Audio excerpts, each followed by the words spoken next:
voice of women in sport.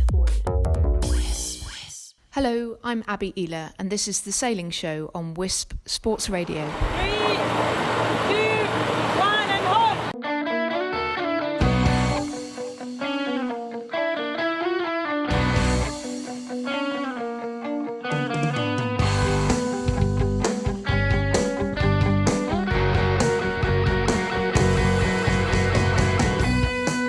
The Sailing Show is a co-production between the Magenta Project and Wisp Sports, aiming to increase the coverage of women's sport. My guests on this month's episode are Olympic and offshore sailors Hannah Diamond and the 2018 World Sailor of the Year, Carolijn Brouwer.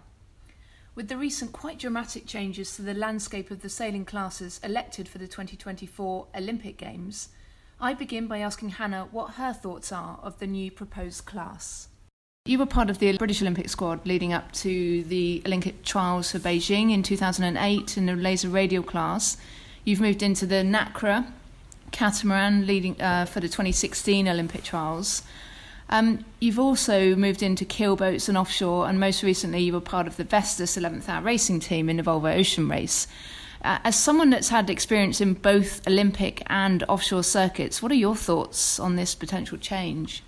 Yeah, I mean, it's obviously a big change for many of the Olympic classes that we've seen kind of in recent history, and the format of the racing is also very different to what we've seen before. But I think it's an interesting one because offshore sailing is so popular for a huge amount of the population, the sailing population, particularly in France. It's got such a huge following there. And I think it could, if it's received in the right way, and people eventually get on board with it, be a really cool addition to the Olympic program. I'm definitely really excited by it, and I think it is a shame that the Finn's obviously gone from the Olympic program, but actually the way that the events are slated, it isn't a replacement for the Finn. You know, there's a lot of other things that are involved in making that decision, and hopefully people will eventually get on board with it, and I think it can really showcase a different part of our sport to people who otherwise might not have known so much about it in the context of the Olympics. From your experience, the fact that you've sort of seen both sides of the equation, I mean, I'm a little bit biased because I've come from a very offshore and big boat background, but I would be inclined to say that the offshore class, I mean, will draw on a much rounded sailor in general, and therefore kind of opens the door to a greater inclusiveness. I mean, what are your thoughts on that? I definitely agree that you have to be a really well-rounded sailor to compete in any kind of offshore race. I was pretty lucky that I grew up around the Solent, so I've always grown up around keelboats, but still predominantly I'd been a dinghy sailor up until 2016, and so I had a huge amount to learn when I made the switch to be kind of a full-time keelboat sailor and then more going into the offshore stuff in the build-up to the Volvo Ocean Race. And I think it's a transition that anyone can make, but there are differences in the boats, understanding the loads and that kind of thing. So I think, you know, if you're a good enough sailor, then you can sail at the top of any class. I think there's fewer physical restrictions in a keelboat class, and I think that can be seen as a really positive thing. And for me personally, I think the mixed sailing, I've had really positive experiences through the Nacra 17 and the Volvo Ocean Race. And so for me personally, mixed sailing has been a huge part of my sailing career so far, and I think it's really cool that that's set to be continued. And I think for me, having worked with the Magenta Project and really trying to build post-Olympians who are trying to get into that big boat series, this definitely strikes me as something that can bridge that gap. You know, we saw in the last race so many sailors who are aspiring to perhaps go to the big boats to do like the Volvo Ocean Race, and yet it's extremely hard to get that experience. And from you come out of the Olympics and it's kind of where do you go from there? You seem quite excited by this decision. I mean, is this going to be on your hit list for the future now? Yeah, but I'm definitely excited by it, and it's definitely something I'm looking into. I think, you know, we've got to wait until the equipment's selected next year. But hopefully, I mean, World Sailing have got the experience of the match racing where a lot of the federations bought boats to host regattas, and some of the events weren't held in the Elliott 6 metres. And if that could be some kind of compromise where it doesn't mean the campaign costs are huge, then I think that make a huge difference for a huge number of people who are looking to get involved, but maybe not sure if they can find the money to put a campaign together. So, I mean, it's not like it's the first time there has been a keelboat in the Olympics, and look how popular the Star was. Obviously a different race format, but I can't imagine that the campaign cost could end up being much more than a Star or a Yingling campaign. So I think obviously change is difficult for some people to deal with, but I think, eventually when that's the only option, then people will get behind it and it'll be hopefully really exciting. Anyone who's looking for that gold medal in 2024, you've got to be starting to look at who you want to sail with, and all the rest of it. Putting a campaign together doesn't all happen overnight, so I guess that's a good place to start and see where it goes from there. Yeah, I think the idea of the event next year was literally to run it as a test and to try and fault find for how it's going to work and get through those teething problems, and perhaps even as a proving ground to see that it can work. I mean, I think in conclusion, it definitely seems the potential is there to open a lot of doors. I mean, I know, all joking aside about the Finn sailors transferring, but I think the offshore will certainly open up to what I would say was kind of a less technical side. To me, the Finn or the Star appeared a very hard boat to sail. It took a lot of technical knowledge, whereas the offshore will require a much more rounded sailor, which potentially opens it up. Thank you for joining me and taking the time out to talk about it. Some very interesting times ahead, and I'm sure we'll all be watching when listening with bated breath to see how this all pans out. Thanks very much. Thanks, Hannah. I'd like to welcome to join us Carolijn Brouwer, who most recently was part of the winning Volvo Ocean Race team Dongfeng. Carolijn, welcome, and thanks very much for joining me from the airport. You're currently mid-journey in Sydney before heading to Hervey Bay for the ACAT World, so thanks very much. Thank you, Abby. I think first up, I mean, a huge congratulations, not only for winning the Volvo Ocean Race, but also having recently received the award of World Sailor of the Year alongside Marie Rioux. Has it really sunk in, the fact that you've won the race, or has it taken a while for it to sink in? It has definitely taken a while to sink in, especially the first few weeks, first few months after the race. It's like living on cloud 7, or cloud 9, whatever it is. 9, but, definitely 9.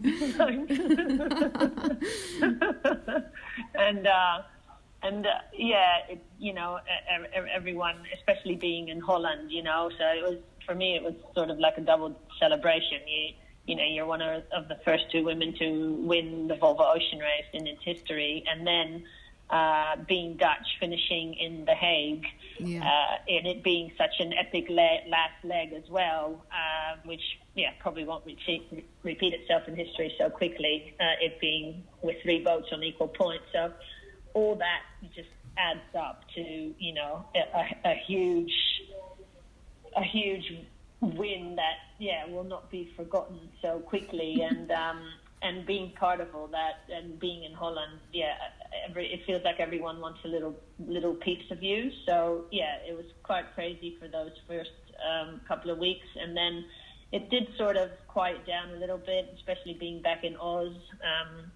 It's a little bit more quiet. I can focus on Kyle. I can spend more time with Kyle, and people in my area are not so involved in sailing as much as in Holland, where my network is. So it was a bit more, I guess, downtime. And then now towards the end of the year, I guess, all these awards and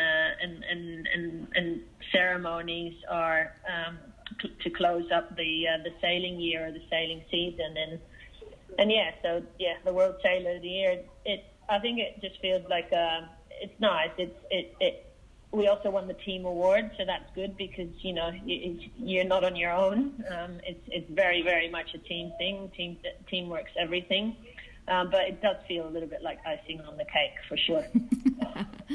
And I mean, in terms of what's next, or I mean, does that win, does it propel you to do greater things with it, or are you content with where you've got to? Well, I have, as a little girl, I have always dreamt of competing in the Volvo Ocean Race, and then done that, and then your goal becomes wanting to win the Volvo Ocean Race. That being made possible when they introduced the mixed rule. So I didn't expect to tick that box so quickly, but I did. And now, for me, it's got to be a challenge. If I look back at the 3 campaigns I've done in the Volvo, all of them were a challenge, a huge challenge, but they were a different challenge every single time. I mean, with Ehler Sports, only having done the 2 Southern Ocean legs, it was like, I was very naive, young, and I just threw myself at it. And then from then I realized I just wanted to do the whole thing. I wanted to do the whole race. I wanted to do all the legs. And then the opportunity with SCA came along, which was a fantastic campaign with all the facilities, but we always knew that the experience gap being so big to the guys, we were never going to actually be able to win was out of the equation, but even finishing on the podium was going to be very hard, so the goals were different. And then Charles Caudrelier rang, and then there's the Dongfeng race team, and there you knew that there was a huge potential, and it was realistic to actually be able to say, like, we can go for a win here. So if it happens, if there's a 4th Volvo Ocean Race, and I guess a lot of people ask that now as well, it's got to be a new challenge. It's got to be something. I tend to raise the bar quite high, and same for the people around me. And so a new challenge. Who knows, a Dutch boat. Something like that would be. I need to create a new challenge. There's a lot of sacrifices you make, your family and your friends, and there's a lot of people supporting you, but it's a huge sacrifice at the same time. And having a small family and a son, I have other responsibilities as well. So the challenge being big enough, I'd be in for it. But I'd have to have a good think about it. Well, certainly with the new class coming in, I think that will definitely offer challenges in different ways. So I will watch with interest what unfolds in the coming years. But I wanted to switch back. Earlier I was chatting with John Emmett and with Hannah Diamond about the recent changes within the Olympic classes. And as a sailor who's touched on both the Olympics and the offshore side of sailing, what are your thoughts towards these changes? Well, I think, having a mixed offshore event, I personally think it's a good thing. I think it's a positive thing. Offshore sailing does belong. I think it has a place in the Olympics. Some people might argue differently, and I think in the end, it doesn't really matter in which boat you are. Obviously, it's got to be a good, safe boat for 2 people to handle. But what I really like about it, I think, is the format. I think that's something that World Sailing, or it used to be us before, used to struggle with quite a lot, is that you want to make it exciting, you want to make it understandable for the viewers, for the people watching. And I think an offshore event, an offshore format in the Olympics can do exactly that.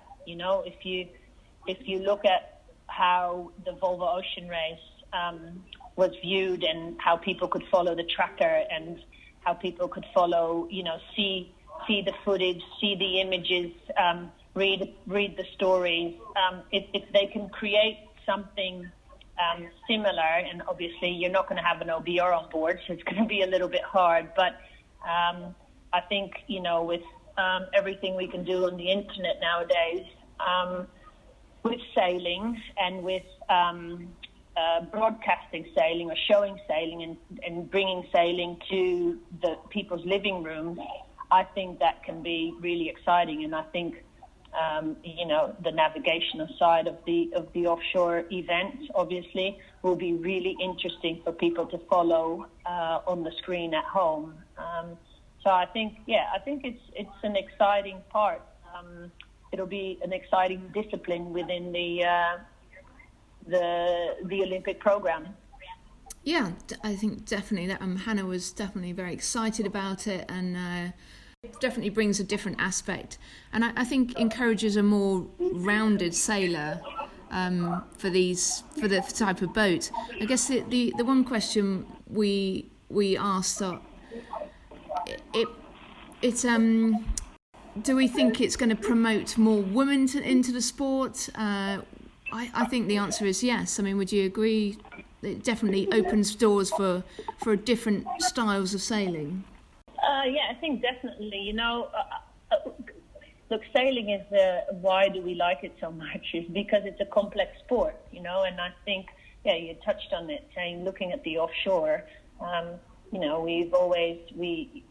physical side will still be there.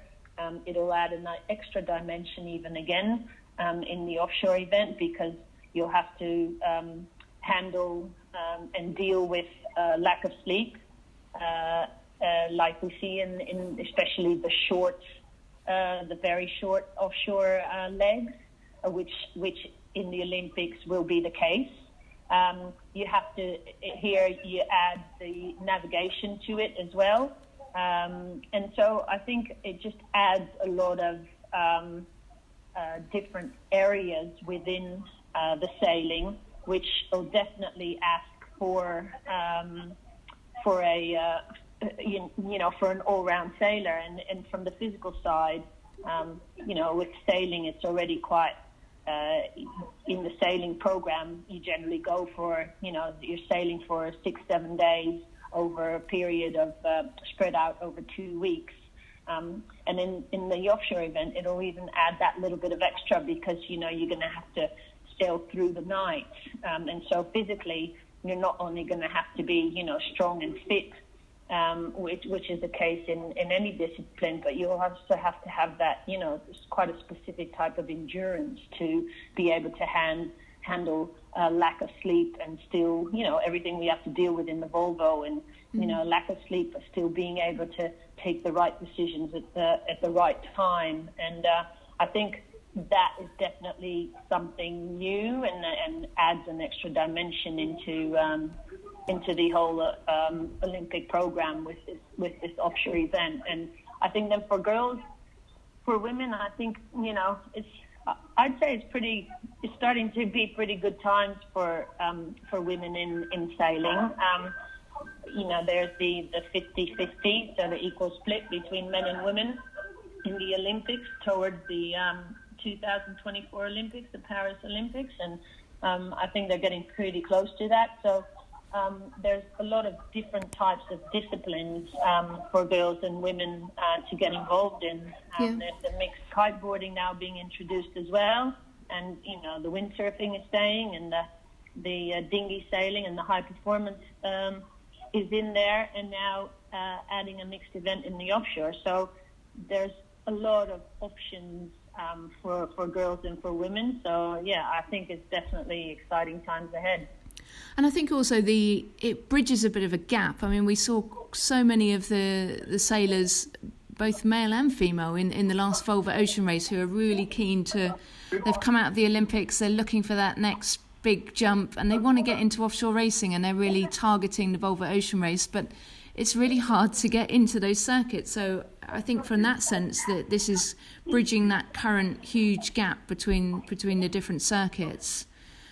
One of the negative points that kind of John picked up on was, if we're limited to, say, a 3-day event for this offshore race, and we're in a venue such as Marseille in the summer, with the dinghy racing, you can schedule the racing so that it coincides with the sea breeze, or whenever the wind is at its best for the type of racing you're trying to do. But say you end up in a venue which is known for not having much wind, I mean, that could massively hamper on it being a pretty poor event to watch.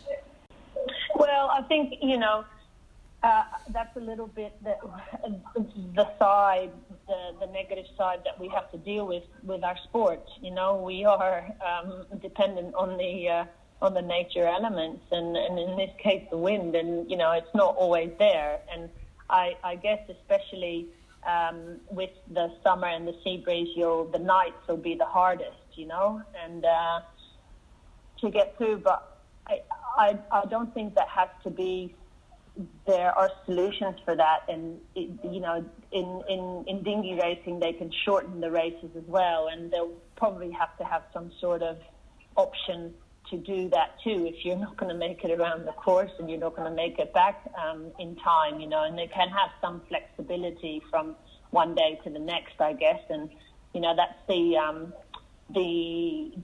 I guess the good side about it being the Olympics is that it's spread over 2 weeks, so if they do decide on a 3-day offshore leg or offshore race, then you could have the option of having a little bit flexibility as to looking at the forecast as to which days, and if it does end up being there's been medal races that they've had to cancel because there was no wind or there was too much wind. That's just something that we have to deal with in sailing, and I'm sure that for the offshore event there'll be a solution for that as well. And instead of having sailed 300 miles, you might have only have sailed 150 or 200 if that's how bad the weather is and the wind is, and that's just it's part of the game in the end.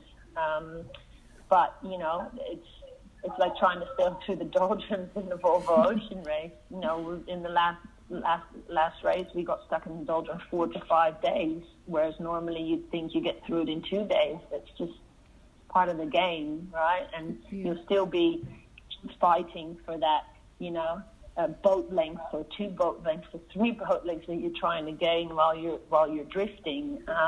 But it's that's how it is. So I think. It's not much different or any different to the racing that's already in there in the Olympic Games, and I'm sure that there's a solution for it. I don't see that so much as a problem, to be honest. Cool. Okay, well, thank you so much. It's been really interesting getting your views and thoughts, and once again, a huge congratulations not only for the win in the Volvo Ocean Race, but the recent awards that you've collected. I won't keep you any longer. I appreciate that you're just about to jump on another plane to go up to Hervey Bay to compete in the A-class, is it the Worlds or Nationals? Both, yes. Both, It's okay. the Nationals in the week before and then the World. So I guess everyone's using the Nationals as a bit of a training or warming up towards the Worlds. Right, okay, and you've got the who's who of sailing there I was checking out the entry list. So yes, I've got a bit on, I think, and I had my plan was to once I'd finished the Volvo to spend 3 months sailing my A-class and practicing my A-class, because it's been 2 years since I've sailed it, so I need the practice, and I only managed to sail for 5 days, so the Nationals next week will definitely come as a welcome, as one more. I can squeeze in 5 more training days before the World starts. So it's going to be interesting. But the entry list this year, I think, is the biggest ever. Not necessarily in number of entries, but in the quality and in the high level of sailors competing. So it's going to be a tough one, but.